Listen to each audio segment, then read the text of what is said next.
കാലം കാതോർത്ത് പോവുകയാണ്. തൗഹീദ് നിലനിൽക്കണോ ശിർക്ക് ജയിക്കണോ എന്ന് തീർച്ചപ്പെടുത്താൻ പോവുകയാണ്. മുഹമ്മദിന്റെ സന്ദേശം അബൂജഹലിന്റെ സന്ദേശവുമായി മാറ്റുരക്കപ്പെടുകയാണ്. 313 ആയിരങ്ങളെ തോൽപ്പിച്ച് വിജയത്തിന്റെ വെന്നിക്കൊടി പറപ്പിക്കാൻ കഴിയുമോ എന്ന് ലോകമുറ്റു നോക്കുകയാണ് ബദറിലേക്ക്. 313 പ്രകാശഗോളങ്ങൾ, ആ പ്രകാശഗോളങ്ങളെ നയിക്കാൻ ലോകത്തിന്റെ അമ്പിളി തിങ്കൾ കല ചന്ദ്രബിംബം മുഹമ്മദുർ റസൂൽ സല്ലല്ലാഹു അലൈഹി വആലിഹി വസഹാബിഹി വസല്ലം. അല്ലാഹുവിന്റെ റസൂൽ ദുആ ചെയ്തുകൊണ്ടിരിക്കെ ഈ മൂന്നാളുകൾ യുദ്ധക്കളത്തിൽ ഇറങ്ങിക്കൊണ്ട് പടവെട്ടുകയാണ്.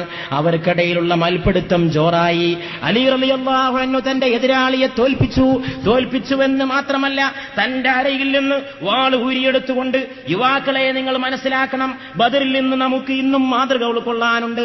ബദർ ആൺകുട്ടികളുടെ ചരിത്രമാണ്, ബദർ വീരന്മാരുടെ ചരിത്രമാണ്, ബദർ ശൂരന്മാരുടെ ചരിത്രമാണ്, ബദർ പോരാളികളുടെ ചരിത്രമാണ്, ബദർ വിപ്ലവകാരികളുടെ ചരിത്രമാണ്, ബദർ നായകന്മാരുടെ ചരിത്രമാണ്, ബദർ ഏറ്റുമുട്ടുന്നവരുടെ ചരിത്രമാണ്, ബദർ ചോര നന്മയ്ക്ക് വേണ്ടി ചോര ചിന്തുന്നവരുടെ ചരിത്രമാണ്, ബദർ നന്മയ്ക്ക് വേണ്ടി ചോര കൊടുക്കുന്നവരുടെ ചരിത്രമാണ്, ബദർ നന്മയുടെ പ്രഭവ കേന്ദ്രമാണ്, ബദർ തിന്മയുടെ തകർക്കലിന്റെ കേന്ദ്രമാണ്, ബദർ വെളിച്ചത്തിന്റെ പ്രളയമാണ്, ബദർ ചൈതന്യത്തിന്റെ പ്രകർഷമാണ്, ബദർ നീതിയുടെ കേന്ദ്രമാണ്, ബദർ അനീതിയുടെ കണ്ട കോടാലിയാണ്, ബദർ ക്രമത്തിന്റെ നാദമാണ്, ബദർ അക്രമത്തിന്റെ ഉജ്ജ്വലമായ എതിർപ്പാണ്, ബദർ അരാജകത്വത്തിന്റെ എതിർപ്പാണ്, ബദർ മുഴുവനായ നീതിയുടെയും സത്യത്തിന്റെയും ആഹ്വാനമാണ്.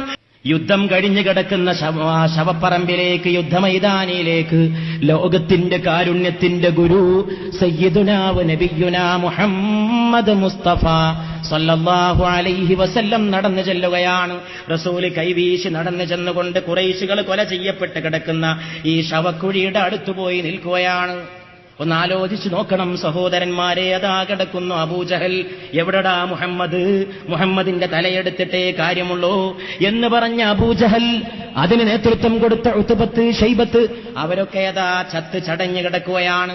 അവരുടെ ശവശരീരങ്ങൾ ദുർഗന്ധം വമിക്കാൻ പോകുന്ന സമയത്ത് റസൂല് അടുത്ത് ചെന്നുകൊണ്ട് വമ്പിച്ച ശബ്ദത്തിൽ വിളിച്ചു പറയുകയാണ്, ഏ ഹിഷാമിന്റെ മകനായ അബൂജഹൽ, ഏ റബിയയുടെ മക്കളായ ഉത്ബത്തെ, ഷൈബത്തെ, ഏ ഹിഷാമിന്റെ മകനായ അബൂജഹൽ, ഏ റബിയയുടെ മക്കളായ ഉത്ബത്തെ, ഷൈബത്തെ, എന്റെ റബ്ബ് എന്നോട് ചെയ്ത കരാർ അവൻ പാലിച്ചിരിക്കുന്നു.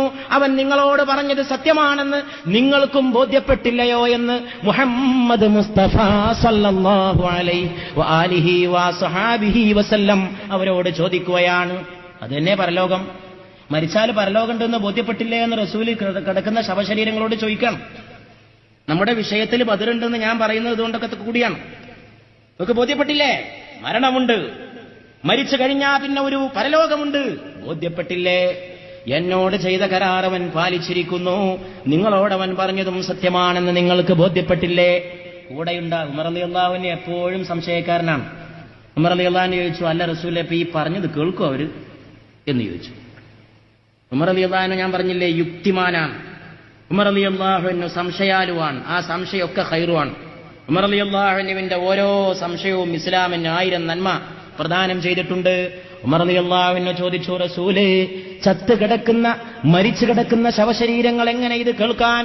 ഉടൻ തന്നെ അല്ലാഹുവിന്റെ റസൂൽ മറുപടി പറയുകയാണ്, ഉമറേ, ഞാൻ പറഞ്ഞത് ജീവിച്ചിരിക്കുന്ന നിങ്ങളെങ്ങനെ കേട്ടുവോ അതിനേക്കാൾ വ്യക്തമായി ഇവർ കേട്ടുകഴിഞ്ഞിരിക്കുന്നു എന്ന് റസൂലുള്ളാഹി സ്വല്ലല്ലാഹു അലൈഹി വസല്ലം മറുപടി പറഞ്ഞതായി